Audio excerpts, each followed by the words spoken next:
Glória a Deus. Por isso que é bom ter esposa juntos, né? Ela já está ligada. Glória a Deus. A paz do Senhor, irmãos e irmãs. É muito bom ver vocês todos aqui. Um bom número de irmãos. Eu pensei, o pastor anunciou na newsletter que eu ia pregar. Aí eu falei para a Cris, vai pouca gente, né? Mas graças a Deus que vocês estão aqui. Amém? Glória a Deus. A gente fica feliz. E você também que está aí assistindo através da internet, que Deus possa te abençoar poderosamente nesta noite. Sempre é um privilégio, né? Quando o pastor viaja, o pastor Marcos nos dá essa oportunidade de estar aqui para compartilhar a palavra de Deus com cada um dos irmãos. E eu fico muito feliz, porque é um prazer realmente falar aquilo que a gente prepara, aquilo que o Espírito Santo dá para a gente. Porque é uma preocupação. O pastor que ama as suas ovelhas e que quer trazer algo de substancial, trazer um alimento que realmente a igreja necessita, a gente se preocupa, ora e pede direção ao Espírito Santo e fica a semana toda remoendo aquela palavra para chegar nesse momento aqui e entregar aquilo que Deus tem colocado. Eu quero dizer que é muito bom estar aqui. O tema é isso aí, a batalha da vida. Armas que você não pode usar na batalha. Já disse para o pastor Max que 30 minutos não dá para a gente ver todas as armas, mas nós vamos ver pelo menos uma ou duas hoje. E, em outra oportunidade, nós continuaremos essa mensagem. Uma vez que você está aqui, uma vez que você está respirando, uma vez que você está vivo, você enfrenta batalhas. Tanto você que é crente, como aquelas pessoas que não são crentes. A única diferença é que o crente, ele já foi assegurado ali na cruz do Calvário, há 2000 anos atrás, a vitória através do sangue de Jesus que foi derramado na cruz. E isso é a grande diferença. Então, todas as bênçãos espirituais já estão nas regiões celestiais para cada cristão. O que depende é somente nós tomarmos posse através da fé, da palavra declarada e pegar essas bênçãos e aplicar nas nossas vidas. Mas Jesus já conquistou todas. E nós não somos somente vitoriosos, nós somos mais do que vitoriosos. Amém? Porque nós temos a vitória através de Cristo Jesus. E lógico que batalha todos nós temos no dia a dia. Você hoje já passou por várias batalhas e talvez esteja enfrentando uma mais pesada, mas nós queremos basear o nosso texto em 1 Samuel, no capítulo 17, verso 32 a 39. Você não precisa de abrir, gostaria que você prestasse atenção na leitura, para que você realmente familiarizasse com o texto. Davi disse a Saul: ninguém deve desanimar por causa desse filisteu. Seu servo irá lutar contra ele. Saul respondeu: você não é capaz de lutar contra esse filisteu? Você é apenas um rapaz e ele tem sido um guerreiro desde a sua mocidade.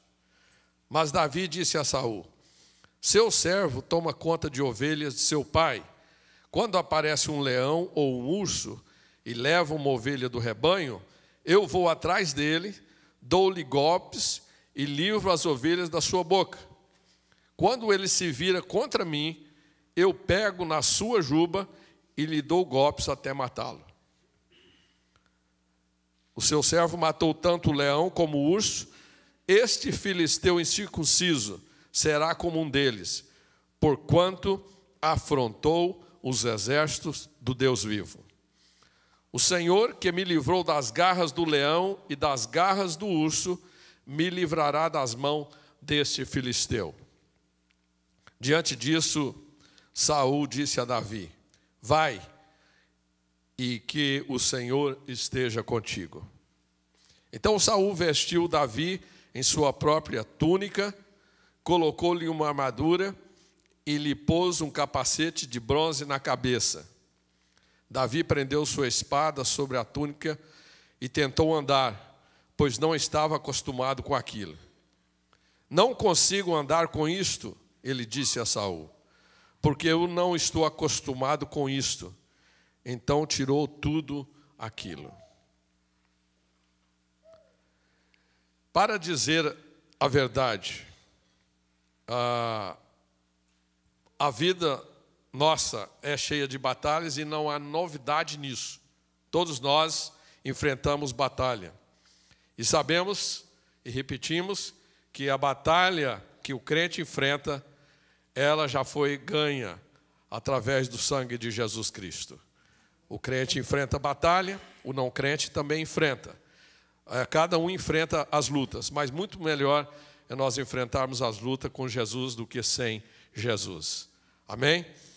E o seu dever, o meu dever como crente, é tomar posse das vitórias que Cristo Jesus conquistou lá na cruz do Calvário para nós. E sabemos que essa história bíblica, esse acontecimento, essa batalha que ocorreu entre dois campeões, dois grandes homens. Um foi o gigante Golias e o outro Davi. Uma história conhecidíssima.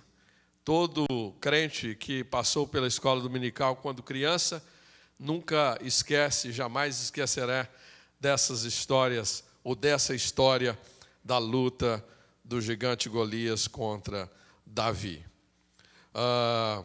Porque um crente está num campo de batalha. Você e eu, crente, estamos num campo de batalha.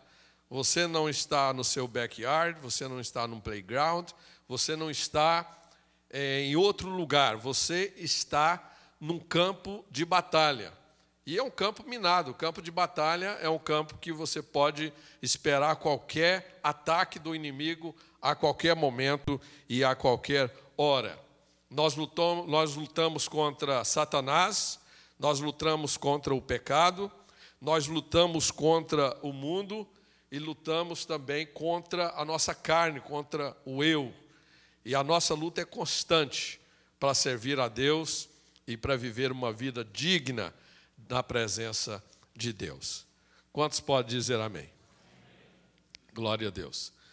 Há alguns fatos que merecem ser considerados antes de nós falar mais propriamente sobre essa batalha. Os conhecimentos de guerra é uma meia vitória. Quando você tem conhecimento de guerra, sabe o local que você está batalhando, conhece o seu inimigo, sabe os ardis e as armas que ele utiliza, e você já ganhou a metade da guerra, quando você tem esse conhecimento. Israel entrou lá na faixa de Gaza, contra os Hamas. Entrou ali, sabendo todos os locais, até os túneis onde eles estão emitindo os mísseis para Jerusalém e as cidades ali de Israel. Israel sabe e conhece cada rota e o que eles estão fazendo. Então, se isso acontece, já a metade, 50% da guerra já aconteceu. Outra coisa que é fato, o reino do inferno é altamente fortificado. O reino de Satanás é altamente fortificado. Nós temos que ter esse conhecimento. Nós vamos lutar com potestade, com poderes, com autoridades, com forças do mal, e a gente tem que saber que ele é fortificado. Não é fácil você destruir todas as suas fortalezas. Sua batalha é com poderes invisíveis, que vê você e sabe onde você está. A batalha que você luta, que eu luto, é com os poderes invisíveis. Davi lutou contra Golias. Golias era visível. Ele estava vendo Golias na sua frente. Mas nós não. Os nossos Golias de cada dia que nós lutamos são invisíveis.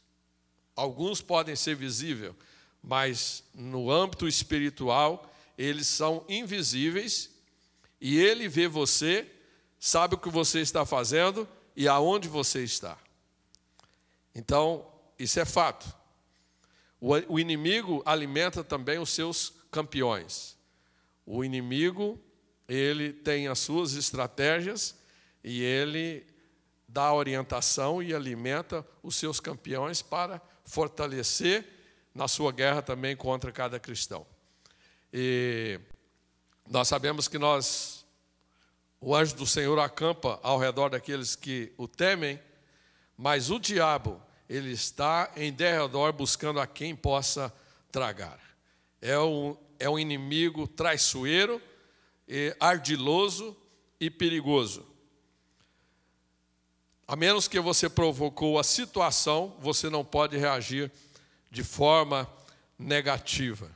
Você tem que ter muita fé, muita determinação, muita resignação, como Davi teve para enfrentar esse gigante. Em Efésios, a gente vê claramente tudo esses conceitos, as premissas que nós falamos aqui. No capítulo 6, verso 12 a 18. Porque a nossa luta, a luta minha e sua, não é contra seres humanos, não, mas contra os poderes e autoridades, contra as potestades, contra os dominadores do mundo de trevas, contra as hostes espirituais da maldade nas regiões celestiais. Portanto, vistam toda a armadura de Deus, para que possam resistir no dia mau e permanecerem inabaláveis depois de terem feito tudo. Assim, mantenham-se firmes, tendo cingido-se com o cinto da verdade, vestindo a couraça da justiça e tendo os pés calçados com a prontidão do evangelho da paz. Além disso, use o escudo da fé, com o qual vocês poderão apagar todas as setas inflamadas do maligno. Usem o capacete da salvação e a espada do Espírito, que é a palavra de Deus. Orem no Espírito em todas as ocasiões, com toda oração e súplica. Tendo isso em mente, estejam atentos e perseverem na oração por todos os santos. A palavra de Deus é a espada, é uma das armas que nós lutamos contra o inimigo. A oração é a outra, em que você faz súplicas e petições pessoais para você, sua família, suas necessidades, mas a Bíblia também nos orienta que nós devemos fazer por todos os santos, como fez o pastor Max, levando uma oração aqui, nós concordando sobre a Mamares, que está hospitalizada. Essa é a nossa batalha, nós temos que, pela fé, entrar nas regiões celestes e declarar a bênção de Deus sobre a sua vida, sobre a nossa família, sobre as pessoas, sobre os nossos irmãos.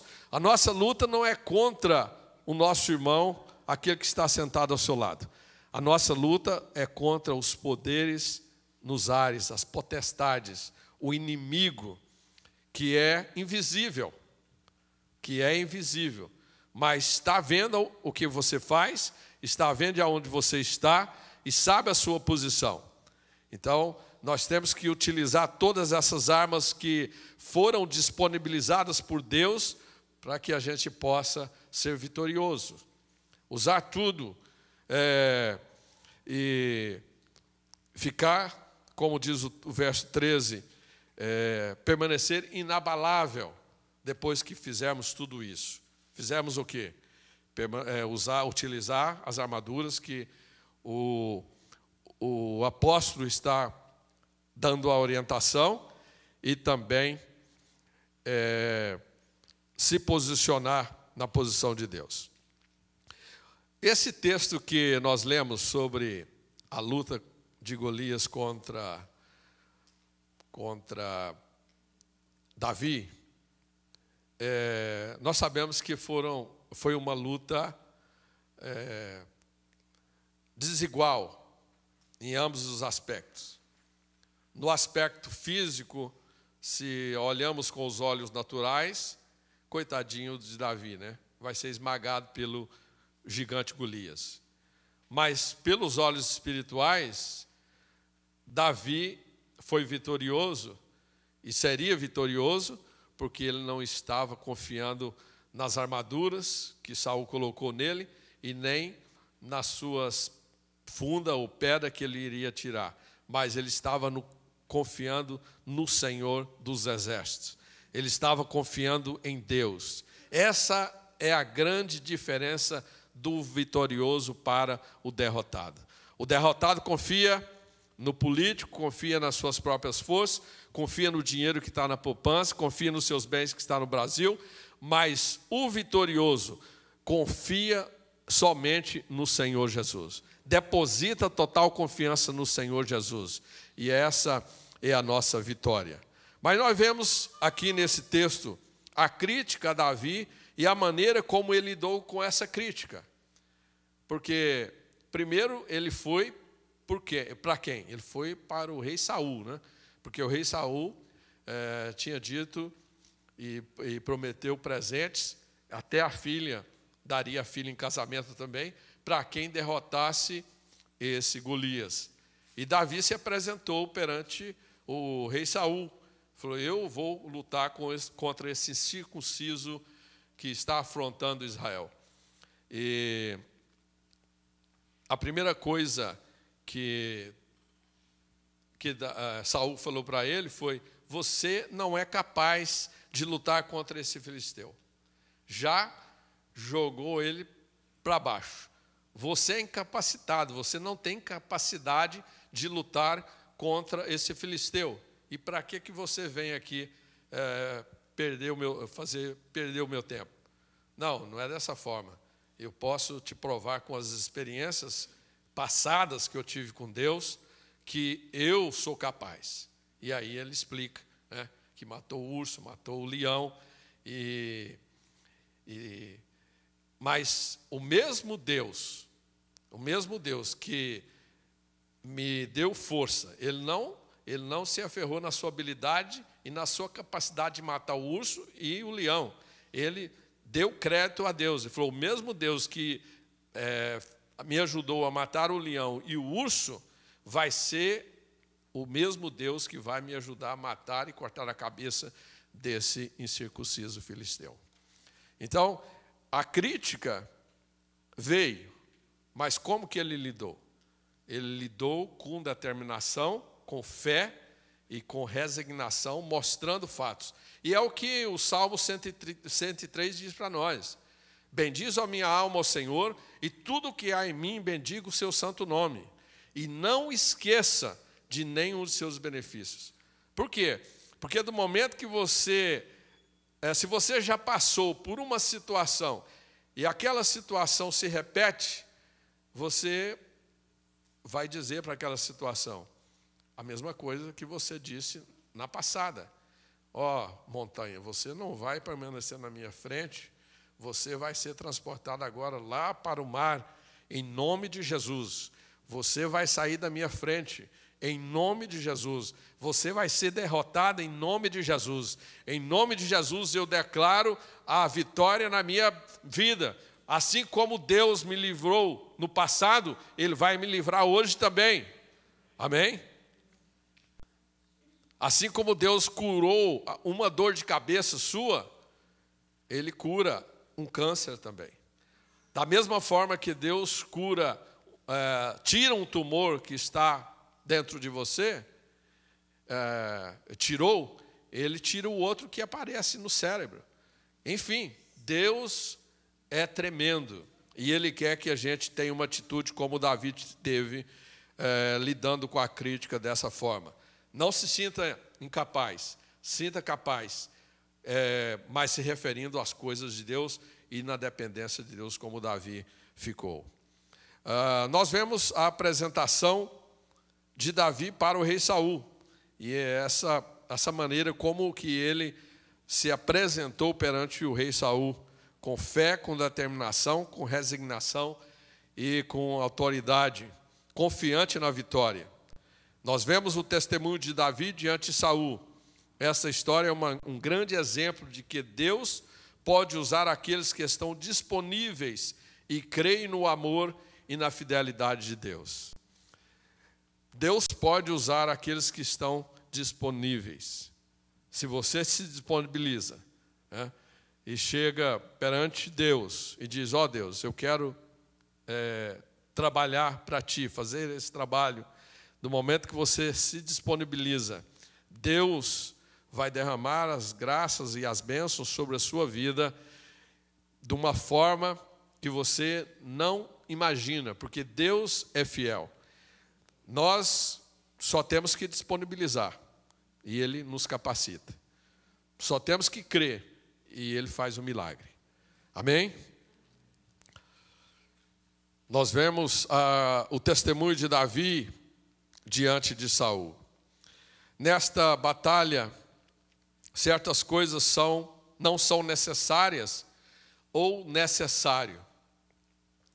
Saul quis ajudar Davi com sua armadura, seu capacete, seu casaco, mas ele recusou a todos. Saul vestiu Davi com sua própria túnica, colocou-lhe uma armadura e lhe pôs um capacete de bronze na cabeça. Davi prendeu sua espada sobre a túnica e tentou andar, pois não estava acostumado com aquilo. E disse a Saul: não consigo andar com isto, pois não estou acostumado. Então Davi tirou tudo aquilo. Davi tinha um relacionamento com Deus, e todas as vitórias que ele havia tido, tanto com o urso como com o leão, ele não tinha e não usava aquelas armaduras, ele não estava acostumado com aquilo. As armas que Davi usava eram outras. E a batalha que você enfrenta, coisas que não são necessárias para você enfrentar uma batalha. A primeira coisa é: você não precisa colocar a armadura do medo. Não precisa usar essa armadura, porque essa armadura vai te derrotar. Salmo 23, verso 4 diz assim: sim, ainda que eu ande pelo vale da sombra da morte, não temerei mal algum, pois tu estás comigo, tua vara e o teu cajado me consolam. Amém? Confiança total em Deus. O medo é uma arma perigosa. Eu, quando tinha 10, 11 anos, mais ou menos, eu tinha um medo tremendo de meus pais morreram. Eu ficava pensando: se a mamãe morrer, se o papai morrer, o que vai ser de mim? Era um medo que eu tinha, né? Quer dizer, muitos tinham esse medo e perdeu, às vezes, os pais, né? E passou muita dificuldade. Mas é um medo. E o medo te agonia, te paralisa. Ele derrota guerreiros.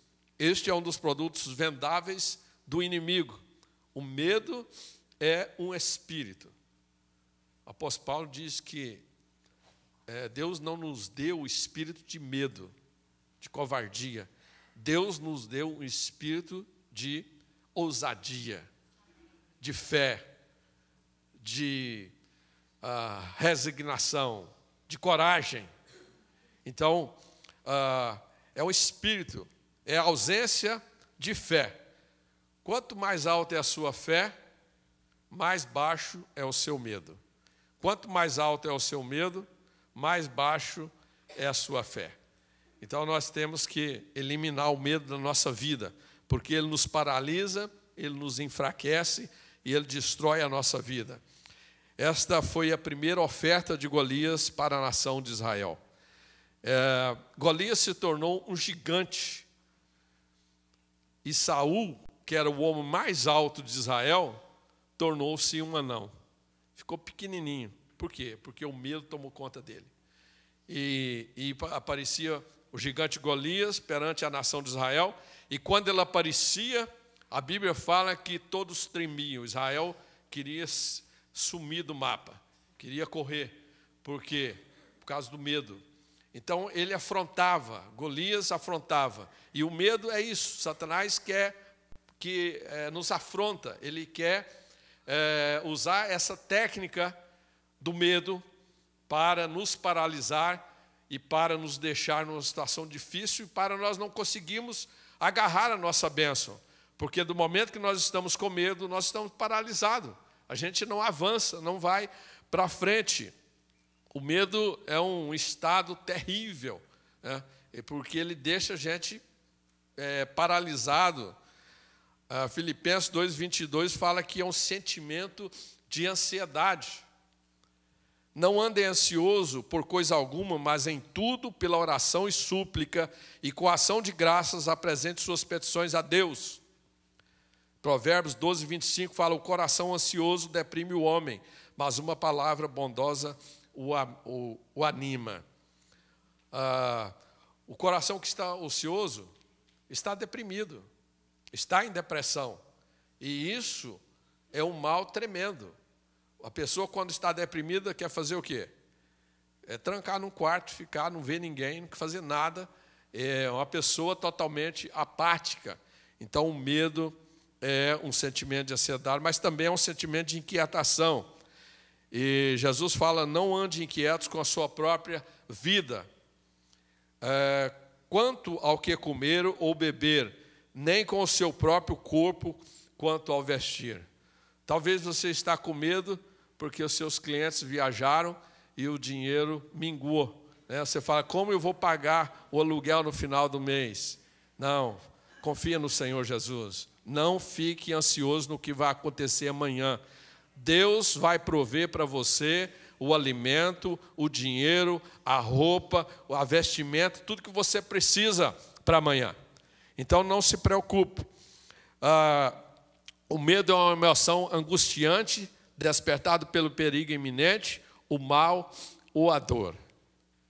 Eu não sei se tem alguém que tem algum medo aqui. Talvez você tenha medo da morte, tenha medo da velhice, talvez você tenha medo de uma doença, né? Conheço pessoas que têm a síndrome da doença, né? Eu acho que eu estou com câncer, né? E já fica preocupado. Isso é medo, e o medo te atormenta, o medo te gera pânico, ele gera uma coisa tremenda, um sentimento negativo que prejudica muito a sua vida. O outro tem medo, anda na rua com medo da imigração, né?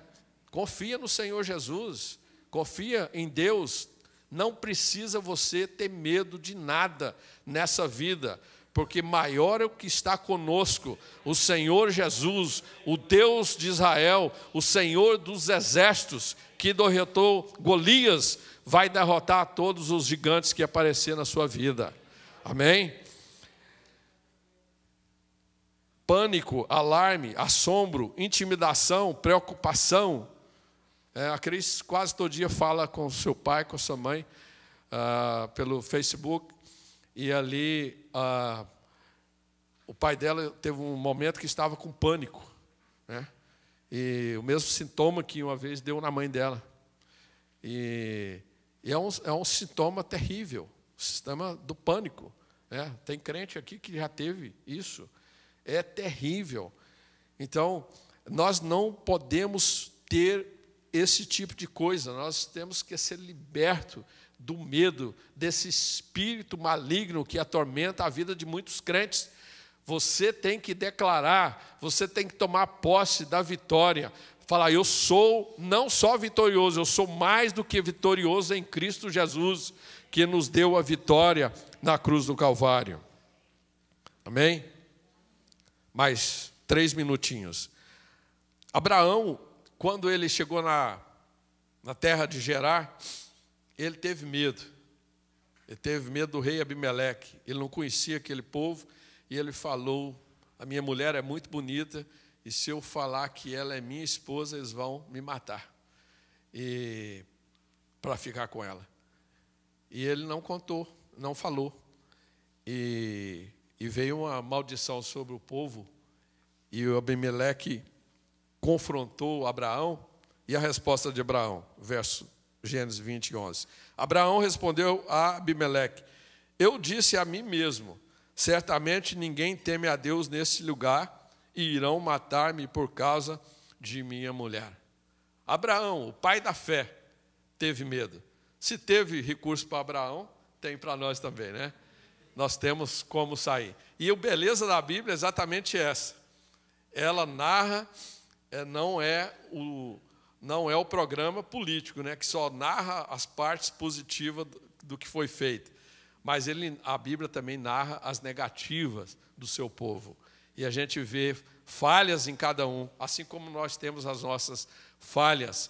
Mas, graças a Deus, que nós entendemos isso e temos vitória. Amém? Agar, quando foi expulsa por Abraão também, com Ismael, seu filho, tinha mais ou menos 15 anos de idade, e foram para o deserto, e ali acabou a água, acabou a comida, e Agar deixou o filho no deserto, e falou: aqui vai só a morte, não há outra solução. E Gênesis 21, 17 diz: Deus ouviu o choro do menino, e o anjo de Deus do céu chamou Agar e disse: o que aflige a você, Agar? Não tenha medo. Deus ouviu o menino chorar lá onde você o deixou. Se Deus ouviu o choro do menino Ismael lá no deserto, Ele não vai ouvir também o choro seu? Vai, claro. Deus está com os ouvidos atentos ao seu choro, ao seu clamor, à sua petição, seja qual for. Mesmo que você faça como Agar, você já deixa o menino para morrer, né? E fala: esse caso não tem solução. Tem sim. Tem sim, porque Deus está ouvindo dos céus e Ele vai mandar a solução para você. Basta você ter fé e você crer que o milagre vai acontecer, isso vai acontecer. Então, tira o medo da sua vida. Em nome de Jesus, vença o medo. Glória a Deus. Já passei do tempo e nós vamos ficar só com essa armadura, a armadura do medo. E, noutra oportunidade, nós vamos continuar com a armadura do orgulho e mais 3 armaduras, em nome de Jesus. Glória a Deus. Eu creio que Deus falou com você esta noite. Amém? Porque o Espírito Santo é uma pessoa.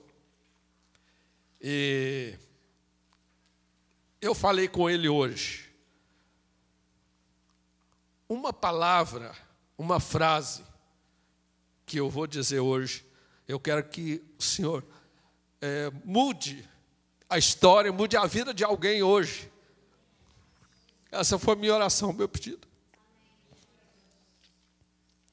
Eu tenho certeza que Deus, através do seu Espírito, vai fazer alguma coisa na sua vida.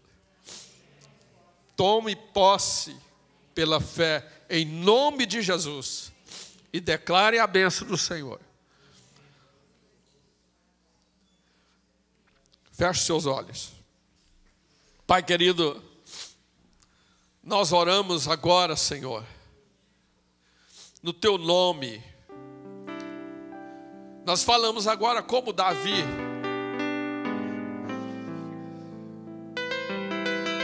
O mesmo Senhor, Deus dos exércitos de Israel, que me deu vitória sobre o urso, sobre o leão, é o mesmo Deus que vai me dar vitória sobre esse circunciso Golias. Talvez esse Golias seja uma doença, um problema legal, não sei o que é, mas Pai, em nome de Jesus, nós tomamos posse agora nas regiões celestes, das bênçãos para cada um dos teus servos que aqui estão, e para cada família representada aqui nesta noite. Nós abençoamos, Senhor, as famílias, os filhos, os maridos, as esposas. Pai, em nome de Jesus, nós cremos que nós somos mais do que vitoriosos, porque o Senhor já nos deu a vitória.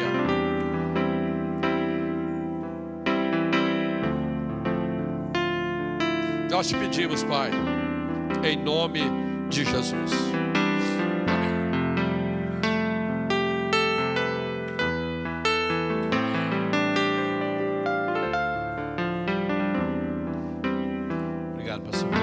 De pé nesse momento,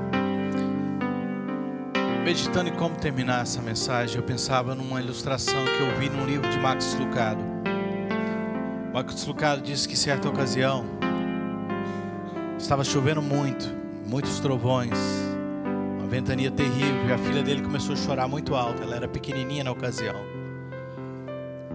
e ele correu no quarto e falou: "O que foi, minha filha?" Ela falou: "Estou com medo, pai, estou com muito medo." Max Lucado disse que a única coisa que ele pôde fazer é abraçar ela. Abraçou ela e falou: "Filha, não fique com medo."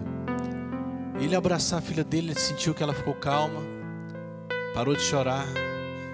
E ele falou: "Pela primeira vez eu pude entender aquele versículo bíblico que diz: o perfeito amor lança fora todo medo." Os braços do Pai foi o suficiente para transformar o coração daquela menina. Ele diz: continuou chovendo, continuou tendo trovões, continuou de noite, mas o Pai estava ali, e o medo foi embora. O que diferenciava Davi dos demais era isso: Davi tinha certeza que Deus estava com ele, e o amor do Pai, a força do Pai era suficiente para ele vencer aquele gigante. Quando você estiver com medo de alguma coisa, eu quero te encorajar: se aproxime do Pai, se aproxime de Deus.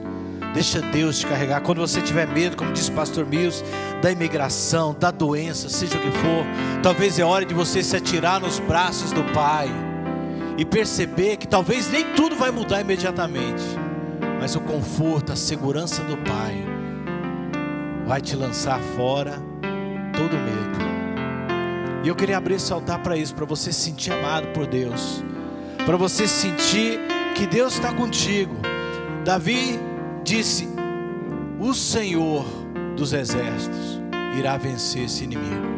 O Deus que eu sirvo, o Deus que está comigo, vai me dar vitória sobre essa situação. Seja o que você estiver enfrentando, essa é a palavra de Deus para você hoje. Você não vai vencer nada na vida permitindo o medo te enganar, o diabo te seduzir, olhando para você, para as suas forças, para a sua situação e dizendo: é impossível. É impossível se você estiver sem Deus. É impossível se você não sentir o abraço do Pai. É impossível se você não sentir a presença do Senhor do teu lado agora. Aí tudo é impossível. Mas se você deixar Deus te tocar, Deus te abraçar e te trazer a segurança que só Ele pode trazer, você vai ver que, olha, sabe uma coisa? Eu sou o que a Bíblia diz que eu sou. Eu tenho o que a Bíblia diz que eu tenho. Eu posso o que a Bíblia diz que eu posso. Eu vou conquistar o que a Bíblia diz que eu vou conquistar. Eu vou vencer porque a Bíblia diz que eu vou vencer, porque eu sinto que Deus está comigo. Pai, nós estamos no Teu altar agora, Senhor, de joelhos prostrados na Tua presença, Senhor, como um sinal, Senhor, de entrega, como uma criança, Senhor, que se entrega completamente aos braços do Pai. Nós estamos agora, Senhor, entregando as nossas vidas a Ti. Abraça-nos, Senhor.